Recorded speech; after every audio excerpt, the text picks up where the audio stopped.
Summon the Trish. Hi, Trish.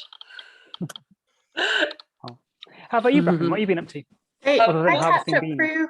We can say hi to them now because we Hi, have a Catch set Up time that they Crew. join.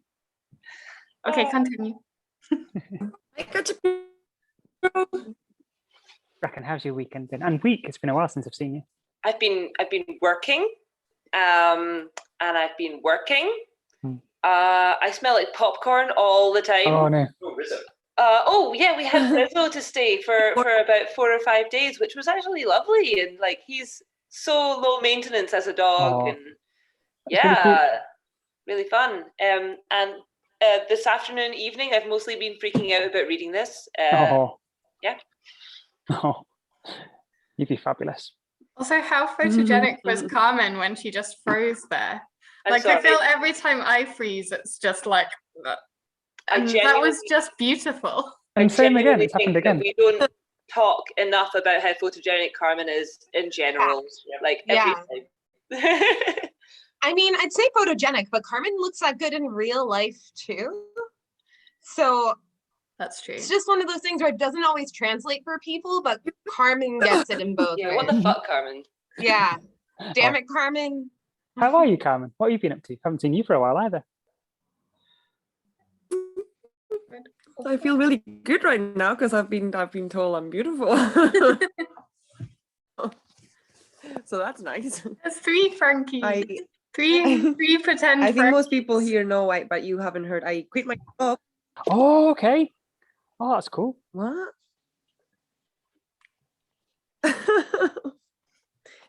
Congrats. Yeah, I'm gonna start a new job in August. Ah, fantastic. So what's the new job? So it's I'm very excited about that. Yeah. I have to leave my children, but I'm gonna have like a better life, work balance and stuff. That's really good. That's really important. Oh, that's fun. That's really good. Yeah. So what's the new place like in August? Yeah. Well, it's supposed to be a babysitting thing. Mm-hmm.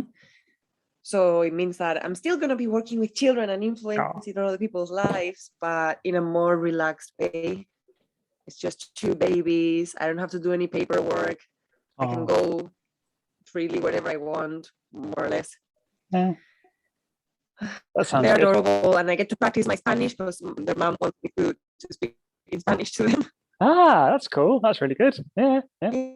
And I've seen cool photos of you and Duncan outside. An as well. interview for I have an interview for a job. Yeah, and you and yeah, we've been having a nice time. Oh, you and sorry, yeah. See, I was very excited today because I applied to a very depressing job. That's with Edinburgh's Women's Aid, like a family support worker position or something like that. I would be supporting children.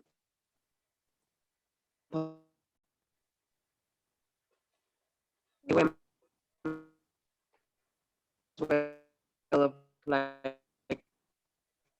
Carmen, you've turned into a robot. I lost you as you were starting to talk about how you'd be hard in my application because I was kind of excited about it, and I actually got an interview, and I didn't think I was even going to get an interview. So then we got everything really quick and fast, and so weird how I didn't catch any of it. I got as far as you applied to a job with Women's Aid. Oh no! I told my story or no? Oh. Okay. What shall I tell it again? And hope that I don't freeze? Yeah. I didn't even realize that I was frozen. Okay. So yeah, depressing job. I thought maybe I wouldn't be able to take it, but another part of me is like, oh, I want to be helpful, and this sounds really interesting, a good learning experience and fulfilling. So I would be working with supporting children and maybe women that are kind of trying to get out of abusive and bad situations. So I was really honored that they gave me an interview because I didn't think I had enough experience or knowledge. But I worked really hard on my application, so it felt really good to even just get the interview. Oh, that's good. I think I'll still get the babysitting job because obviously in life, like this job that's super fucking important, pays quite a bit less than a private babysitting job. And I think right now I need to have a bit more money if I want to work less hours. That's But I'll totally still do the valid. interview and see how it is. Yeah. It's really sad though. It really annoys me because like I keep thinking like, what if the interview actually goes really well and they want to give me the job and I could be there learning stuff and helping people and being supportive to people that are going through a shit time and That takes its own toll, It's though. hard. As well. Yeah. Especially because I found when I worked jobs like that, Yeah, it would take the energy toll and the financial toll, and then I wouldn't have the energy to do things like cook for myself, but I wouldn't have the money to order in as much. So yeah, it's important to make choices that involve taking care of yourself and where you're at too. And if you need a fucking break and to have a job where you make decent money and don't have to go to work very much, good on you for finding that job. Not everyone does. Yeah. Good job. And you can always go back to Thank you, something, yeah. or if you take I it keep and it's thinking that, hey, stressful. if I'm gonna Or work less, volunteer. I can probably volunteer or something. You know how we were saying about Calvin always I missed freezing in a that. photogenic shot? Taking it and what? Well, I think we just found the only non-photogenic shot of you then, Carmen. Like,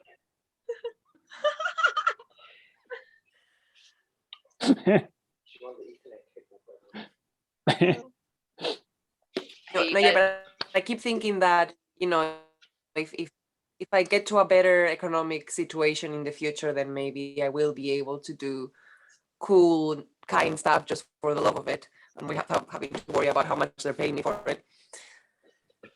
Yes! Storytime. okay. Y'all ready? Y'all ready to rock?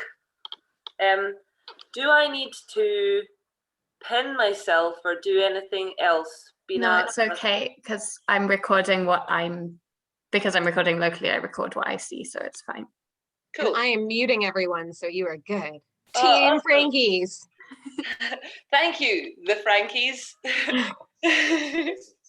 Every time one of the three Frankies turned up, I was like, "Are we actually getting a Frankie?" Oh no, it's like this person is great, but it's not the Frankie. That's the gold standard. Like,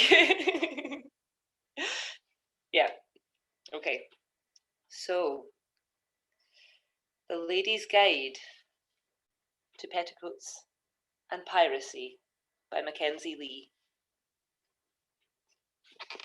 Are you all sitting comfortably? Then I'll begin.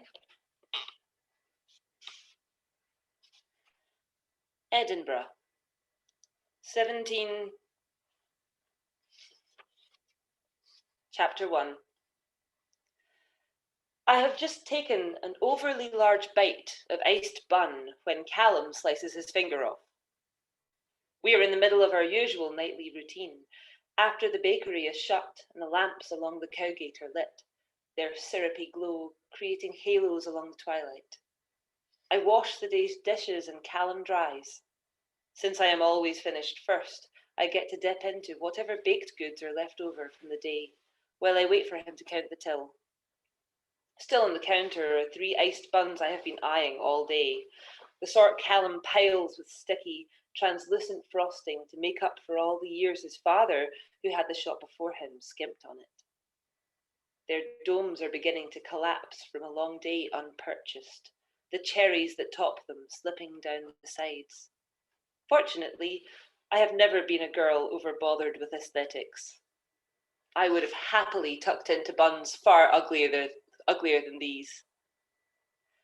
Callum is always a bit of a hand-wringer who doesn't enjoy eye contact, but he's jumpier than usual tonight. He stepped on a butter mold this morning, cracking it in half and burned 2 trays of brioche. He fumbles every dish I pass him and stares up at the ceiling as I prod the conversation along, his already ruddy cheeks going even redder. I do not particularly mind being the foremost conversationalist out of the pair of us. Even on his chattiest days, I usually am, or he lets me be. As he finishes drying the cutlery, I am telling him about the time that has elapsed since the last letter I sent to the Royal Infirmary about my admission to their teaching hospital, and the private physician who last week responded to my request to sit in on one of his dissections with a 3-word missive. No, thank you. Maybe I need a different approach, I say, pinching the top off an iced bun and bringing it up to my lips, though I know full well it's too large for a single bite. Callum looks up from the knife he's wiping and cries, "Wait, don't eat that!" with such vehemence that I startle, and he startles, and the knife pops through the towel and straight through the tip of his finger. There's a small plop as the severed tip lands in the dishwater. The blood starts at once, dripping from his hand and into the soapy water, where it blossoms through the suds like poppies bursting from their buds. All the colour leaves his face as he stares down at his hand, then says, "Oh dear." It is, I must confess, the most excited I have ever been in Callum's presence. I can't remember the last time I was so excited. Here I am, with an actual medical emergency and no male physicians to push me out of the way to handle it. With a chunk of his finger missing, Callum is the most interesting he has ever been to me. I leaf through the mental compendium of medical knowledge I have compiled over the years of study, and I land, as I almost always do, on Dr. Alexander Platt's Treatise on Human Blood and its Movement Through the Body.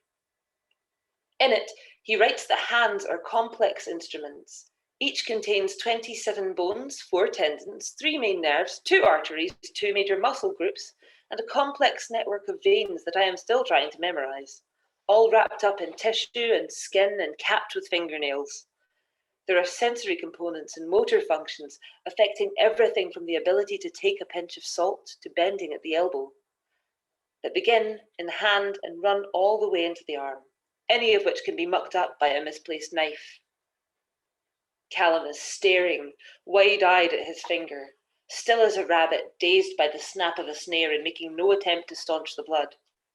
I snatch the towel from his hand and swaddle the tip of his finger in it, for the priority when dealing with a wound spouting excessive blood is to remind that blood that it will do far more good inside the body than out.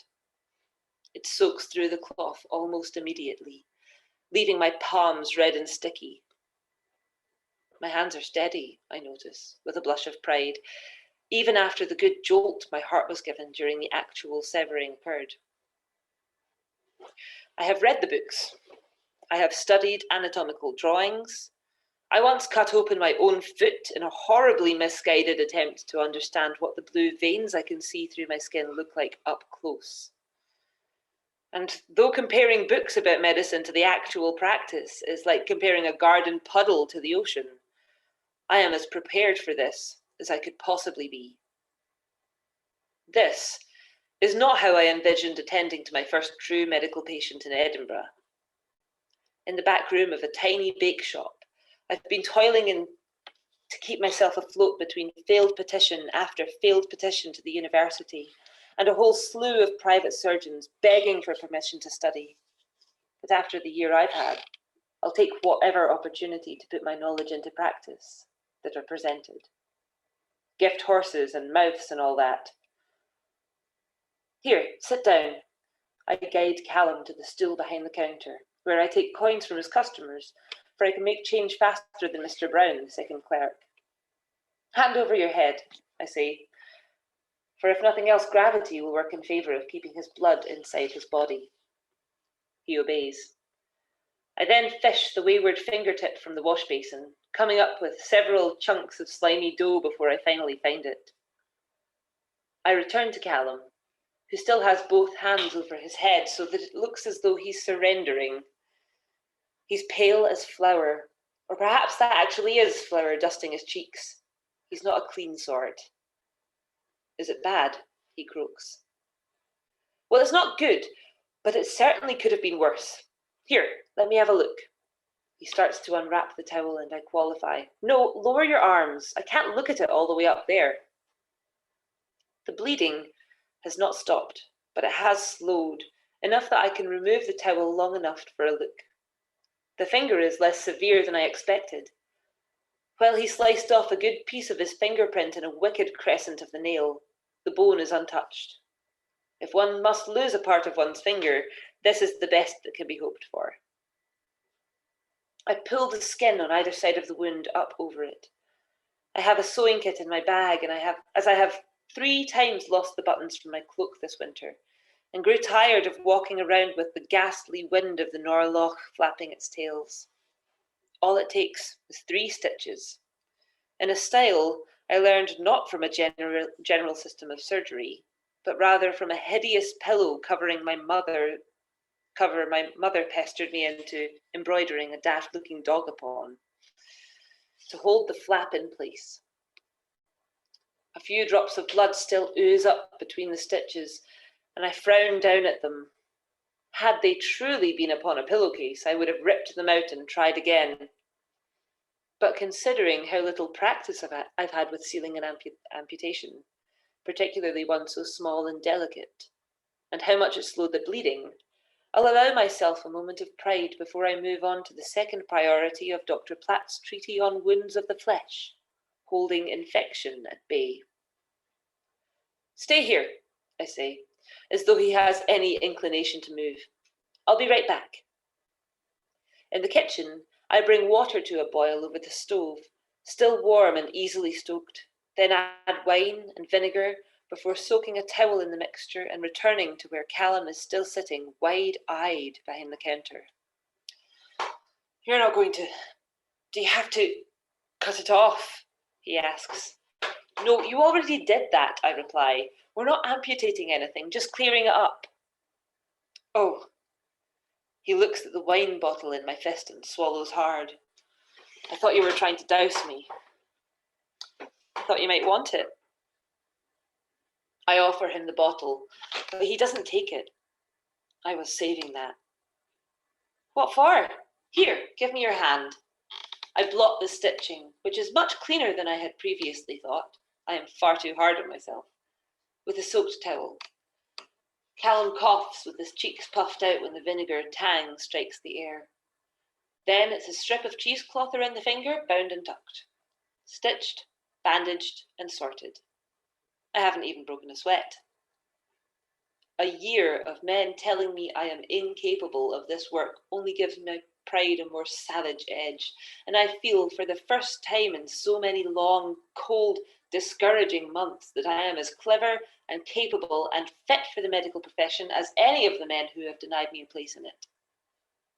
I wipe my hands off on my skirt and straighten, surveying the bakery. In addition to every other task that needs doing before we close up for the night, the dishes will need to be re-washed. There's a long dribble of blood along the floor that will have to be scrubbed before it dries, another on my sleeve, and a splatter across Callum's apron that should be soaked out before tomorrow. There is also a fingertip to be disposed of. Beside me, Callum takes a long, deep breath and lets it hiss out between his pursed lips as he examines his hand. Well, this rather spoils the night. We were just washing up. Well, I had something else. He pushes his chin against his chest. For you. Can it wait? I ask. I'm already calculating how long this will leave Callum useless over the ovens, whether Mr. Brown will be able to lend a hand, how much this will cut into my time off this week, which I had planned to use to begin a draft of a treaty in favour of educational equality. No, it's not. I mean, I suppose it could, but he's picking at the edges of the bandage, but stops before I can reprimand him. He's still pale, but a bit of the ruddiness is starting to return to the apples of his cheeks. It's not something that will last. Is it something for eating? I ask. Something of a, just stay there. He wobbles to his feet in spite of my protestations and disappears into the kitchen.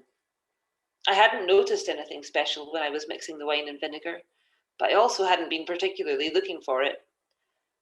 I check my fingers for blood, then swipe a clean one over the iced bun I had previously targeted. Don't strain yourself, I call it to him. I'm not, he replies, immediately followed by a crash like something tin knocked over. I'm fine, don't come back here. He appears behind the counter again, more red-faced than before and one sleeve sopping with what must have been the milk he so raucously spilled.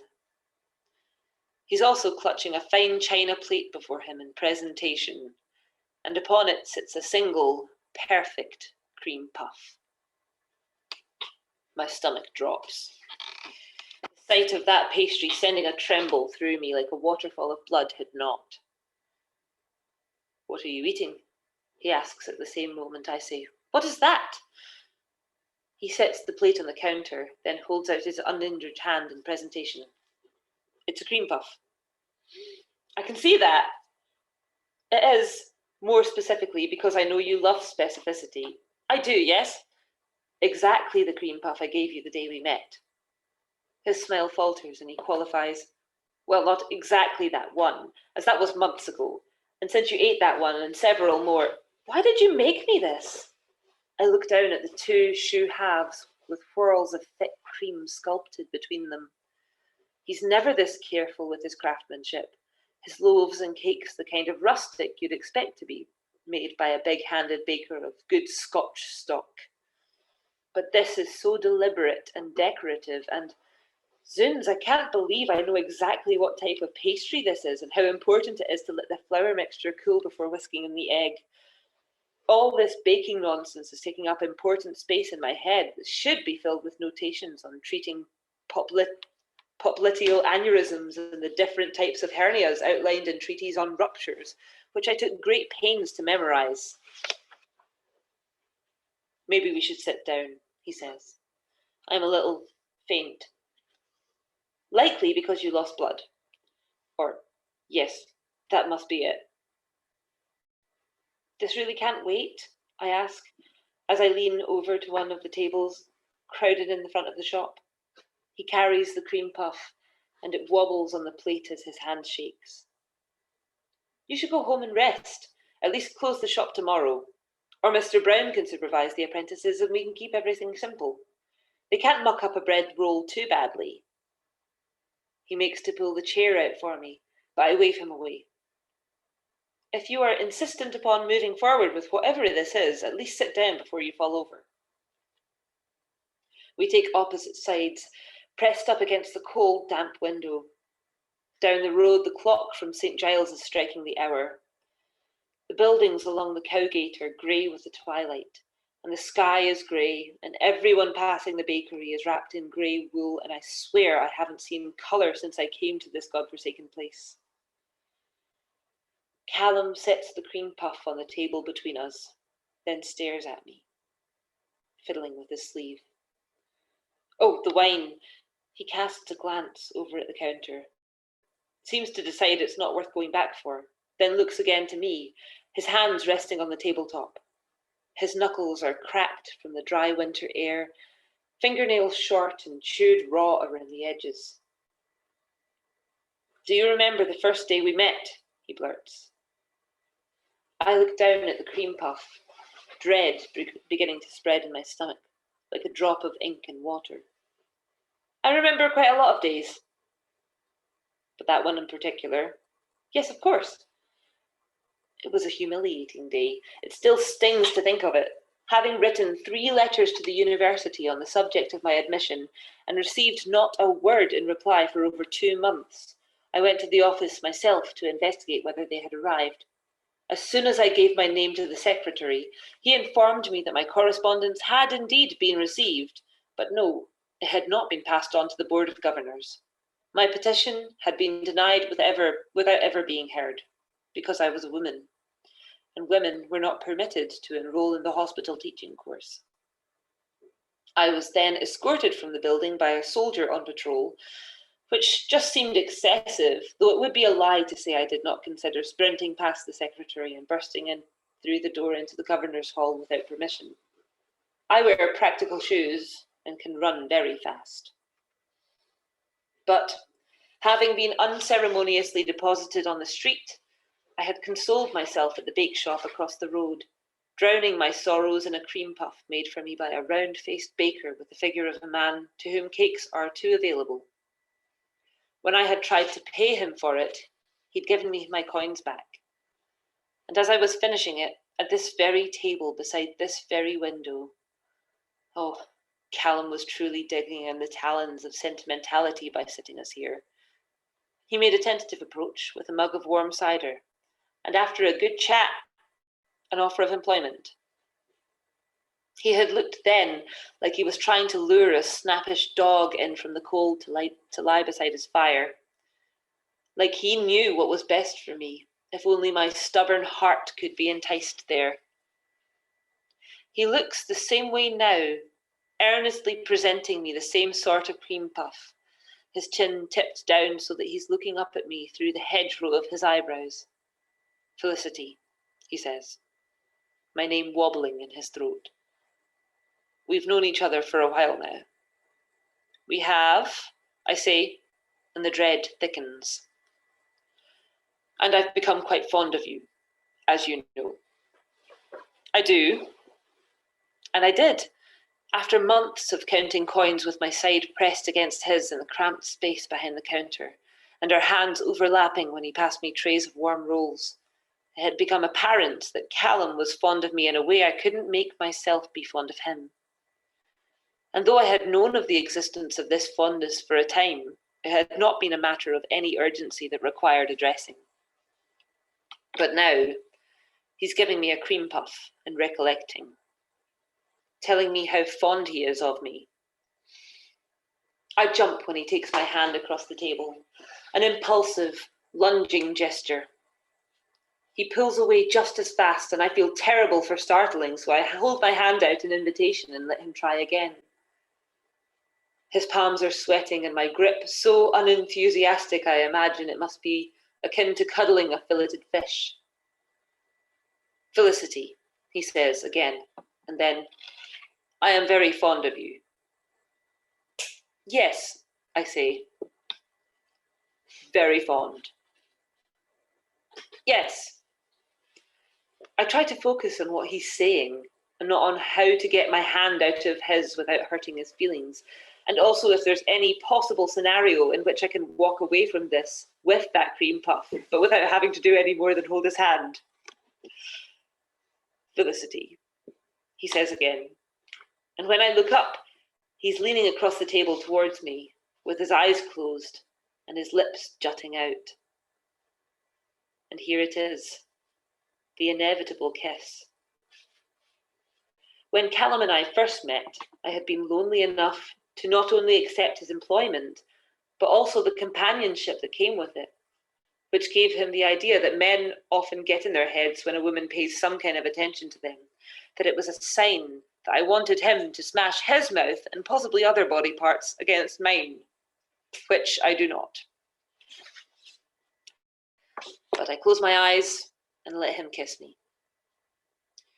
There is more of a lunge into the initial approach than I would prefer, and our teeth knock in a way that makes me wonder if there's a business in selling Dr. John Hunter's newly advertised live tooth transplants to women who have been kissed by overly enthusiastic men. It's nowhere near as unenjoyable as my only previous experience with the act, though just as wet and just as dispassionate a gesture. The oral equivalent of a handshake. Best to get it over with, I think, so I stay still and let him press his lips to mine, feeling as though I'm being stamped like a ledger, which is apparently the wrong thing to do because he stops very abruptly and falls back in his chair, wiping his mouth on his sleeve. I'm sorry, I shouldn't have done that. No, it's all right, I say quickly, and it was. It hadn't been hostile or forced upon me. Had I turned away, I know he wouldn't have chased me, because Callum is a good man.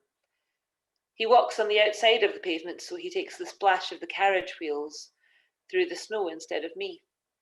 He listens to every story I tell, even when I know I've been taking up more than my share of the conversation. He stopped adding almonds to the sweetbreads when I told him almonds make my throat itch.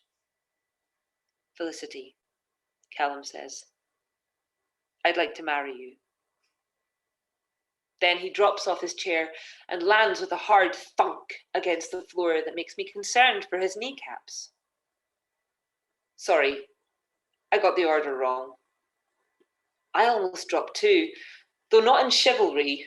I'm feeling far fainter in the face of matrimony than I did at the sight of half a finger in the dishwater. What? Did you... He swallows so hard I can see his throat travel the entire course of his neck. Did you not know I was going to ask? In truth, I had expected nothing more than a kiss, but suddenly feel foolish for thinking that was all he wanted from me. I fumble around for an explanation for my willful ignorance and only come up with, we hardly know each other. We've known each other almost a year, he replies. A year is nothing, I protest. I've had dresses I wore for a year and then woke up one morning and thought, why am I wearing this insane dress that makes me look like a terrier mated with a lobster? You never look like a lobster, he says. I do when I wear red, I say, and when I blush, and my hair is too red, and I wouldn't have time to plan a wedding right now because I'm busy and tired, and I have so much to read, and I'm going to London. You are? He asks. You are? I ask myself at the same time I hear myself saying, yes, I'm leaving tomorrow. Tomorrow. Yes, tomorrow. Another revelation to myself. I have no plans to go to London. It sprang from me, a spontaneous and fictitious excuse crafted entirely from panic. But he's still on his knee, so I push on with it. I have to see my brother there. He has... I pause too long for the next word to be anything but a lie, then say, syphilis. Checked out. Shh. It's the first thing that comes to mind when I think of Monty. Oh dear. Callum, to his credit, seems to be making a true effort to understand my nonsensical ramblings. Well, no, not syphilis, I say, but he's having terrible spells of boredom and asked me to come and read to him. And I'm going to be petitioning the hospital for admission again in the spring when they bring in new attending physicians, and that will take all my attention. Well, if we're married, you wouldn't have to worry about that. Worry about what? I ask. Planning a wedding? No. He picks himself up off his bent knee and sinks back into the chair with far more slump to his shoulders than before. About schooling. I want to worry about that, I reply, the back of my neck prickling. I'm going to get a license and become a physician. But that will... He stops, teeth pressing so hard into his bottom lip it mottles white. I fold my arms. That will what? You're not serious about that, are you? If I wasn't serious, I wouldn't have been able to sew you up just now. I know. You'd still be bleeding out all over the wash basin. I know that. And that was... You did a wonderful job. He reaches out like he might pat my hand, but I pull it off the table, for I am not a dog and therefore need no patting. But we all have silly things that we want. Dreams, you know. And then one day he scoops at the air with his hand, like he's trying to conjure appropriate phraseology between us rather than be forced to say what he means. For example, when I was a boy, I wanted to train tigers for the Tower Menagerie in London.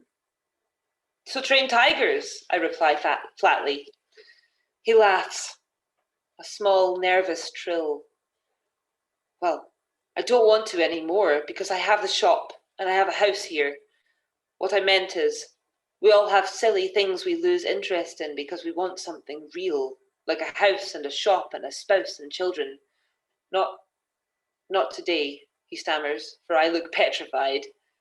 But someday. A different sort of dread begins to distill inside me now, strong and bitter as whiskey. Silly little things. That's all he thought of my grand ambitions ever were. All this time, all these chats over scones, all his intense listening to me explain how, if the head were to be sawed off a corpse, one could trace paths of the 12 nerves connecting the brain all the way through the body. One of the few who had not told me to give up, even when I had nearly told myself to. When I had written to surgeon after surgeon in the city, begging for teaching, and received only rejections. I hadn't even been granted a single meeting once they discovered I was a woman. All the while we had been together, he had been wondering when it was that I'd give up on this passing fancy, like it was a fashion trend that would disappear from shop windows by the end of the summer. I'm not training tigers, I say. It's medicine. I want to be a doctor. I know. They're not even comparable. There are doctors all over this city. No one would say it was silly or impossible if I was a man. You couldn't trade tigers because you're just a baker from Scotland. But I have actual skills.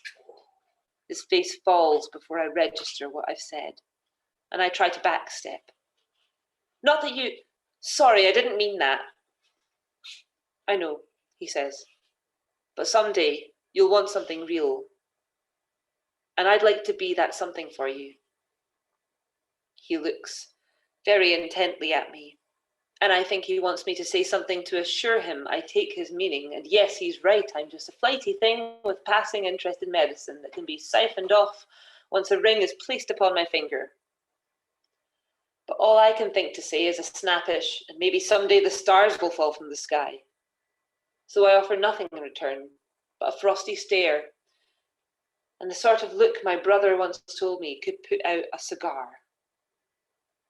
Callum tucks his chin into his chest, then blows out a long, hard breath that ruffles his fringy hair.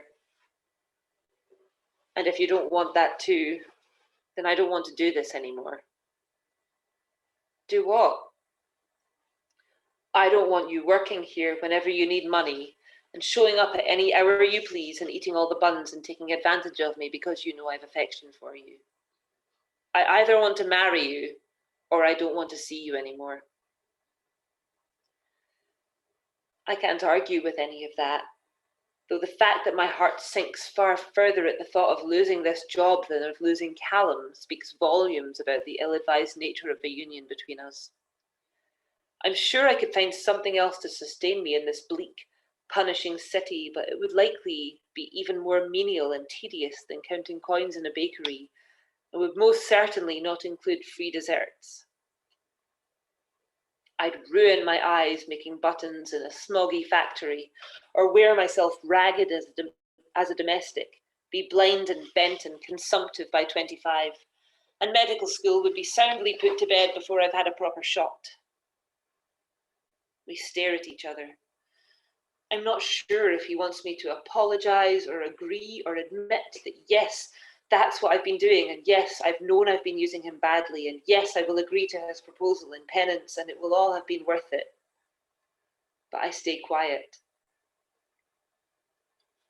We should finish cleaning up, he says at last, standing up and wiping his hands off his apron with a wince. You can eat the cream puff, even if you can't say yes right now. I wish I could believe that yes was inevitable, the same way he seems to.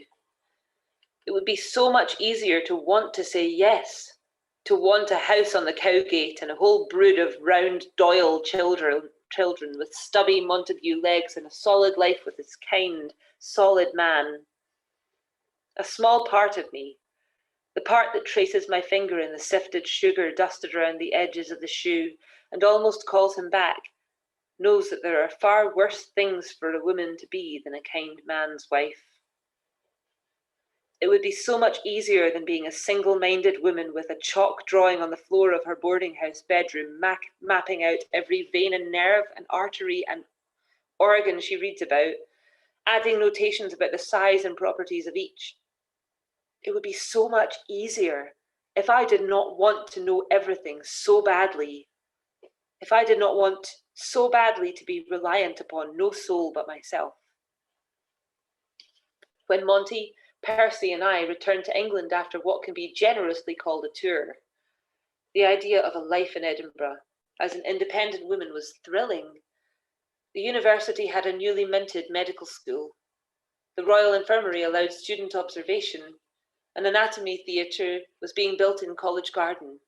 It was the city where Alexander Platt had arrived after his dishonourable Navy discharge, with no references and no prospects, and had made a name for himself simply by refusing to stop talking about the radical notions that had gotten him booted from the service. Edinburgh had given Alexander Platt a leg up from nothing because it had seen in him a brilliant mind, no matter that it came from a working class lad with no experience and a stripped title. I was certain that it would do the same for me. Instead, I was here, in a bake shop with a proposal pastry. Callum is kind, I tell myself as I stare into the cream puff. Callum is sweet. Callum loves bread and wakes early and cleans up after himself. He doesn't mind that I don't wear cosmetics and make very little attempt to dress my hair. He listens to me, and he doesn't make me feel unsafe. I could do much worse than a kind man.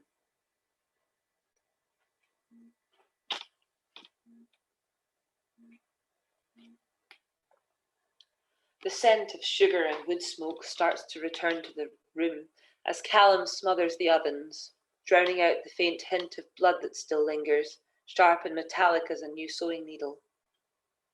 I do not want to spend the rest of my life smelling sugar.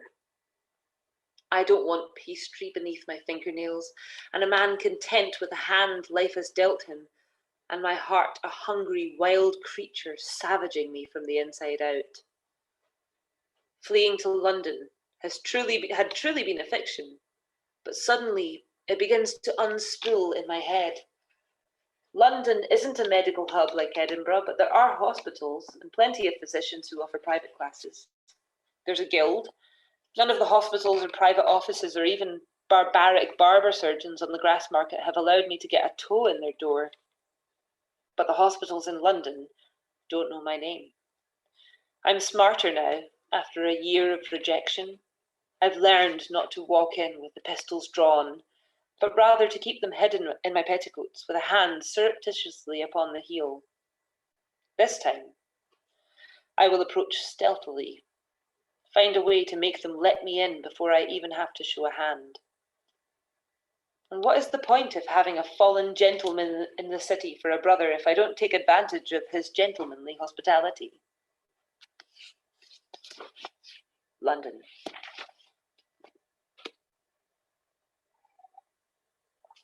Chapter 2. Moorfields is a stinking, rotting neighbourhood that greets me like a fist to the teeth. The noise is fantastic. Sermons of preachers damning the poor from street corners argue with screams from the brothels. Cattle bellow as they're herded through the road to the market. Tinkers call for pots to mend. Vendors sell oysters, nuts, apples, fish, turnips, new wares every few steps, all of them oily and all of them shouted about. I'm ankle deep in mud all the way from the stagecoach stop. The thick, greasy sort that traps carts and steals shoes. Dead cats and rotten fruit bob up from the quagmire, and the thick haze of smoke and gin makes the air feel gauzy. It's miraculous that I do not have my pockets picked on the walk, and will be equally miraculous if I ever manage to scrape all the mud and offal off the soles of my boots. My brother, always one for histrionics, has made his fall into poverty as dramatic as possible. Even as I mount the stairs of his building, I'm not certain what emotion is most strongly associated with the impending reunion with Monty. We parted on good terms, or if not good, at least good adjacent, but only after a lifetime of sniping at each other like feral foxes, and fencing for soft underbellies is a hard habit to break. We've both said enough unkind things to each other that would justify a reluctance on his part to greet me with warmth. So, it is unexpected that my first reaction upon seeing his face when he opens the door is perhaps the closest cousin to fondness. This measurable year apart has made me terribly soft. What he offers back is shock. Felicity? Surprise, I say weakly. Then I throw my hands in the air like it's some sort of celebration and try not to regret coming here at all. Sorry, I can go. No, don't. Dear Lord, Felicity! He grabs my arm as I turn, pulling me back into him and then into an embrace, which I don't know what to do with. I consider trying to pry myself free, but it will likely be over faster if I don't resist. So I stand, stiff-armed and chewing the inside of my cheek. What are you doing here? He pushes me back to arm's length for a better look. And you're so tall. When did you get so tall? I have never aspired to impressive stature, based primarily on Monty's example. We are both of a solid, hard-to-knock-over stock that sacrifices height for shoulder width. But I've had to let the hem of my skirt out since summer, and in my heeled shoes and him in stocking feet, I could put my nose to his forehead. Pettiness must die a very slow death indeed, because in spite of that momentary pinch of fondness, I am delighted to be officially taller. His hug prevented me from getting a good look at him until he stepped backwards to assess my height, and I examined him in return. He's gotten thinner. That's the first thing I notice. Thin in a way that can no longer be described as willowy, but rather the sort that comes from not having enough to eat.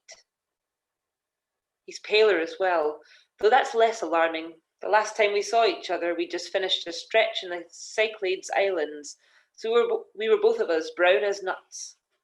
The short, bleak days that populate London in the winter have made it impossible not to notice the scars on his face, far more livid than I expected. They run raised and red, like a splatter of paint across his forehead, and in patches down to his neck, made more visible because he's cut his hair short, though it somehow still has that effortless tousle to it, like someone's sculpted it to look rumpled just so. Here, come inside. Monty ushers me into the flat, floorboards protesting more loudly than I feel they should while still maintaining structural stability. I haul myself and my knapsack over the threshold. The flat is crowded as a pantry. There's a wash basin balanced atop a set of trunks, stacked on each other that seem to be functioning as both storage and dining table, bumping knees with a sooty stove that looks like it's pushing down the floor. I consider taking off my boots, but decide I'd rather not risk trodding these boards, sock-footed, for fear of a splinter impaling me. Monty steps into the middle of what can be generously termed the front room, though there's only a thin partition to designate its edges. I know it's shit, he says, before I have to come up with a compliment that is actually a lie. But it's our shit, so long as we pay the rent, which we have, mostly. Only one close call so far, and we have a stove, which is grand, and there are significantly fewer cockroaches than there were in the summer. More mice now, but fewer cockroaches. He does a little victorious gesture with his hands clasped above his head. Here, Percy's in bed. Come say your hellos. I think he's still awake. Why is Percy abed? I follow Monty around the partition as Percy raises his head from where he's burrowed into the mattress. He hasn't become as dramatically waifish as Monty, though his dark skin hides any pallor. That, and Percy has been a stretched out creature since youth, every suit a bit too short in the sleeves, and his limbs thin with lean muscles jutting out like tangerines wrapped in burlap.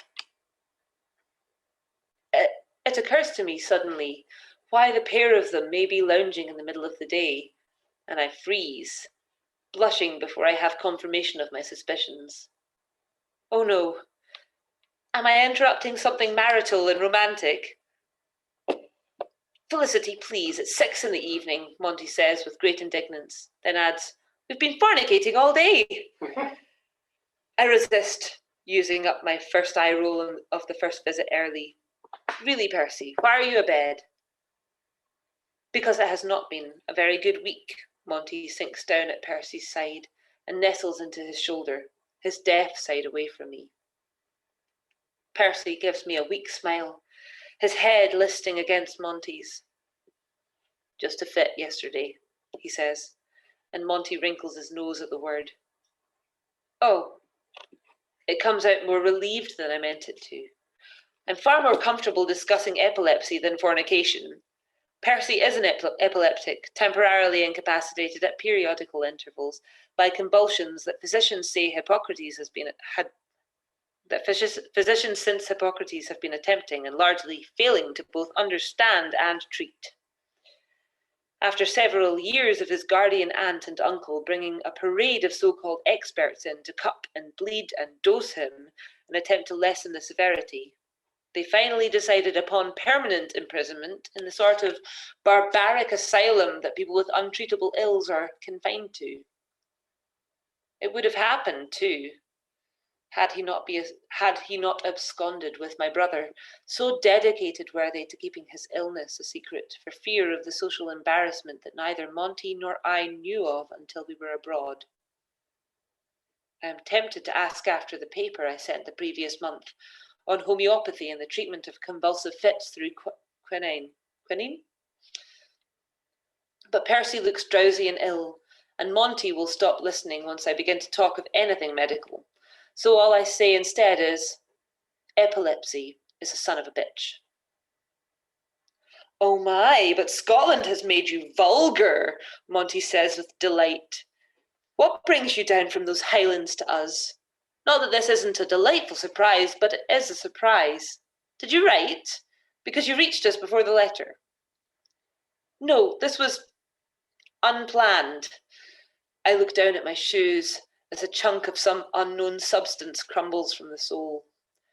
I have never been good at asking things of others, and it sticks in my throat. I was hoping you'd put me up for a bit.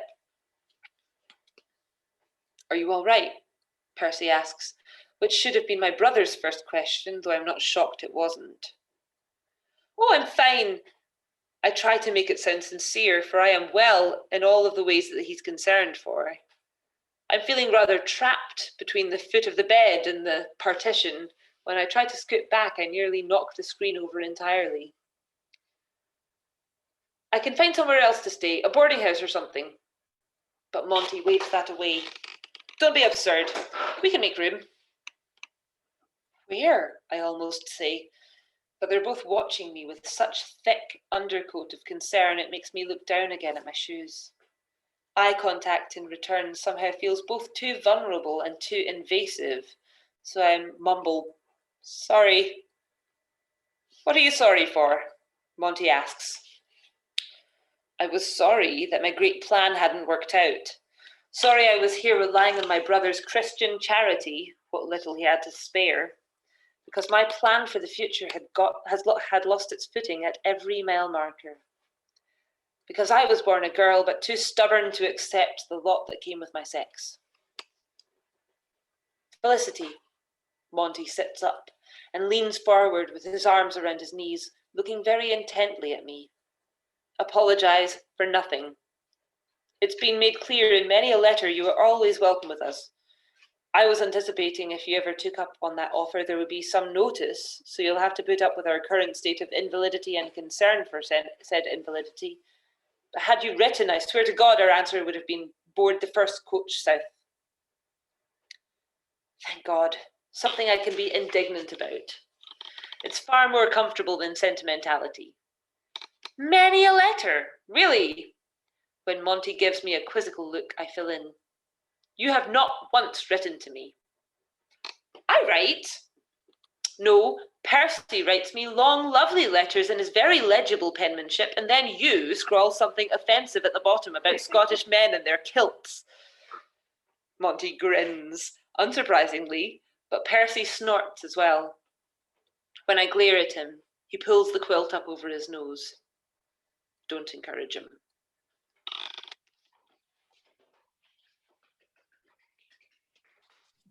More. Hey! Yeah,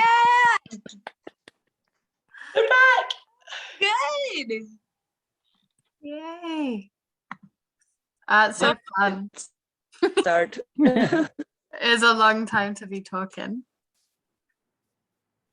Yeah. Holy That's shit, fab, it's Bracken. so Thank you. You like it? Yeah. I've got a hankering for a cream puff though. I'm not sure how or why. I'm so glad there was time in that session for like this fucking dude, and then the counterpoint of like actually like her getting taken care of. Yeah. Yeah, I've been listening back to Storytime, obviously, and I've been most recently listening back to Pride and Prejudice, and there was a lot of chat in that about like, has any guy ever just professed feelings out of the fucking blue and with no encouragement at all? And like everyone on the call is like, yeah, like, oh my god, why are men like this? And it was just the exact same situation as as Darcy proposing to Elizabeth, right? When the first time, just like, what the fuck? Why would you think that was a good idea? What encouragement have you ever had for that being a good idea, other than, and Felicity says it, like being vaguely nice to the man.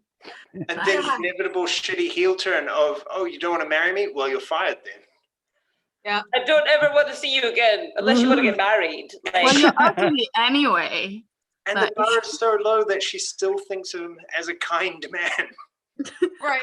Like I love the reiteration of I could do a lot worse than a nice, kind man, and I'm like, He oh, I doesn't make know me that feel feeling. unsafe. Yeah, like as the base level. 18th century be 18th centurying. The bar is so low, it's in the Marianas Trench. It's in the and I'm Marianas accessible Trench. via Baptist. Yeah. Oh, but like so many people I know have felt that way who date dudes too. That's still so fucking relevant when you're like, actually, that's an extremely low bar you're holding yourself to still. But all right then. Yeah, I don't think it's that. I don't think it's that like Uncommon. it's not it's not personally relatable, but it's very recognizable. Relatable for me. I've done that, and then I was like, oh, this is terrible. You're really perfect on paper, and you're genuinely really nice, and I feel bad, but I'm just like, I love you, but I'm not in love with you. You know? Yeah. I really love. Oh, Come back. okay. Hi. I'm back, Rory. I really love Mackenzie has such a knack for like distilling the dynamics of a relationship into a single observation. And like in this particularly, the like, no, you don't write. Percy writes. You dumb twink. Percy writes really nice, sincere stuff, and then you shitpost on the bottom. And like, even if we hadn't read Vice and Virtue, like, You'd know who that character is. yes. Yeah. Yeah, that would tell you that's probably the first bit, because I think if you hadn't read it, the first interactions, you'd be a bit like, not sure who this person is, and then that bit you'd be like, oh yeah, okay, you're that Just guy. one thing.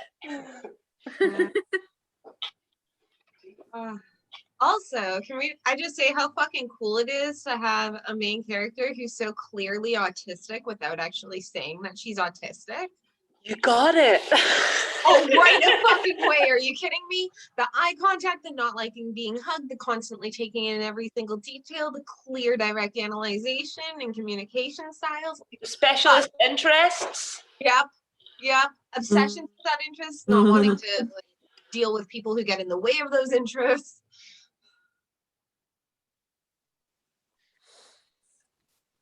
I say this as someone who did a like 344 questionnaire about autism for an assessment this morning. So That sounds like a lot. it was a lot. And there were 2 trick questions. One of them I was like, what the fuck? And the other one I was like, okay, anyways, I'm gonna ruin the assessment for y'all. Is that okay? There's a question that's like, this person is my favorite poet on a scale of like completely false to very true. And I was like, that's fucking random. Also, who the hell is this person? So I noted down the name to Google them later. And it turns out that they're the most famous fake poet of all time who is listed in this assessment to see if people are paying attention to the questions. Don't be worried if you're thinking about getting diagnosed with autism, though, because that is not a quiz that happens for the UK autism diagnosis. So, also, I Googled it and it's a really old one. I think it's largely to see how we like act and react in behavioral patterns. And it's a general psychological assessment one, I think, as well, not just autism, because all of my fun psych problems, there's a whole bucket load of stuff. We're like, well, let's just get all the information then.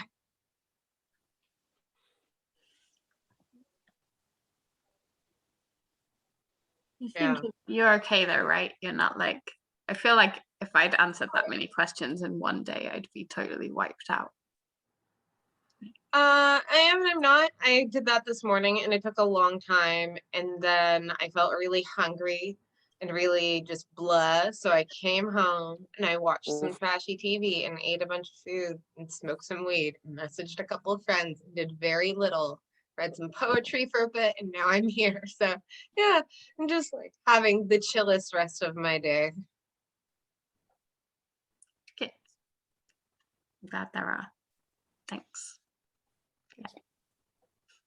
Speaking of poetry, people should fill in the poetry Saturday spreadsheet with things they want to share, and I would do it, but my Saturdays are suddenly really busy and I'm super sad. So maybe I will randomly send you poetry as requested, Lyric and Katie. Yay. Katie also requested. She was like, I don't mind if you just send me poems. Yeah. Oh yeah. If you Me too, ever want to please. just send me poems, just send poems. Yeah. And like, it's nice to be able to do things like, we're going to go and see my parents. And that's cool. But also Poetry Saturdays are real nice. you're going to see your parents. Where do your parents live? Do they still live down south, or are they up north now? They're in Wolverhampton, so they're in what I consider the middle, and Alan, as a Scottish person, considers the south. So yeah, not this weekend coming, but next weekend. That's awesome. Yeah, in their new house, because they have moved out of our childhood home, which I know I've said before, but it's weird because I don't know how to get to my parents' house without looking it up on Google Maps. And that feels very wrong. Like, very, very wrong. I feel like also, if you've not had the opportunity to visit yet, it's still going to be super weird, right? I Like think so. the whole vibe. I think it'll be like, it looks like a nice place, and I think it'll be nice, and we're mostly just seeing them. I am gonna see my friend Ed as well, who has just started chemo pretty out of the blue, so I'll probably not do very much in the week next week to just be as safe as possible and take lots of tests and things. But I'm not, I think, other than prioritizing seeing Ed and his kids, who I haven't met because they adopted just before, like in summer 2019. Wow. So I'm very excited for like seeing Ed and meeting the kids and all of the things. That's really sweet. Yeah, but Yeah. it'll be odd to be back in Wolverhampton. And also I'm a bit stressed about the fact that English restrictions are lifting on before we go. Yeah. I think it makes it more likely that we won't go out anywhere. Yeah, but it'll be good. It'll be good to see people, but I will miss all of your faces on a Saturday and all of your words and poems. Mike, I enjoy that you send new poems. It's so nice. Every time you send me a new poem, I'm just like, oh, poetry. Yay! Hey, we'll have like a third collection before long, and it'll be so nice. Oh, that's really sweet. Yeah. See, I can't make poetry this Saturday either because I'm at a friend's housewarming. Which would be ace. Yeah. It's like a first proper indoors party we've had. Ainsley ran away, but maybe if Ainsley's around, we'll do death. Oh, I really want to come to the death poetry. Dropped a We could paint do a bucket in the second middle death of poetry. story time tonight, so I've got paint going everywhere. Oh, right, okay. I could be around Saturday. We could do death, but that would mean Bina would be away. Yeah. I mean, I'm like, I can't make poetry Saturday for about 4 weeks. I think So Katie don't- also wanted to do death, and I think that she's not available next weekend. Okay, we can wait till the people who are super keen on death to be around for death. I'm you're hosting saying- something else that morning, so I will be around, but I probably won't be up for hosting. Yeah, I do have theme ideas. If someone is up for hosting / DJing poems, I will shout theme ideas at you. I really want to do either like poems to live your life by or bad advice poems, or maybe both as the same as the same evening. That's Like a really a good good theme. advice poem followed by a bad advice poem. Yeah. It's a great idea. Love it. I could host. I on actually have Saturday, but it examples sounds of like there's both gonna by be the quite a lot same of people poet. Oh, sorry, not Ainsley. there. I could host on Saturday, but it sounds like there's going to be a lot of people not there. Like, should we? Unless like. I guess if the people here aren't available on Saturday and Katie's not available on Saturday, that is kind of our poetry. Yeah, I feel Cool. We like should check with like- Ashra and Andrada because they both come too. That's true.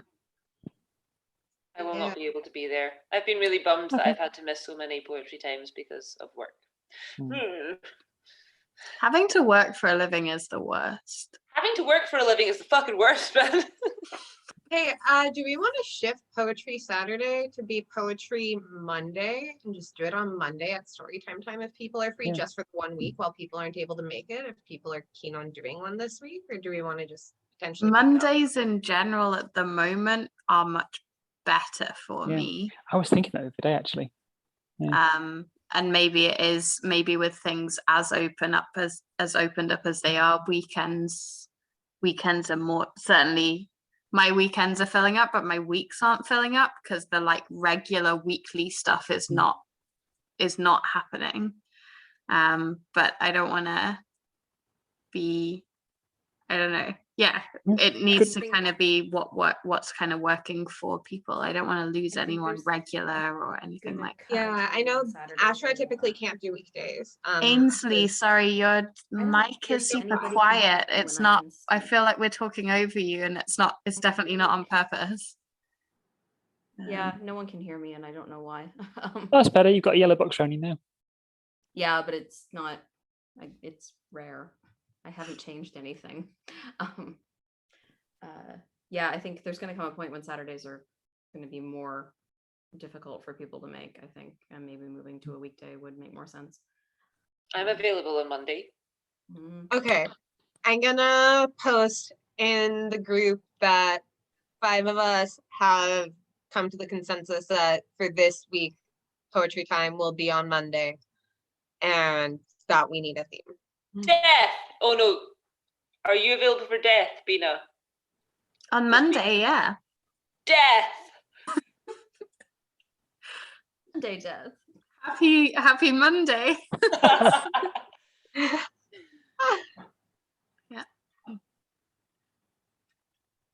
Okay, I'm posting now. Awesome. Oh, also we're still recording. So catch up crew, let us know what you think of when you want to come to Poetry Saturday, or if you don't care because you're just catching up and you can listen whenever is convenient. Oh, can I do the thing? Catch up crew. Yeah. Catch up crew. Catch up crew. I hope you have all the cream puffs that you want and that you don't have to kiss any mediocre men for them. Amen. Goodbye, Ketchup. Amen. Bye, Ketchup Crew.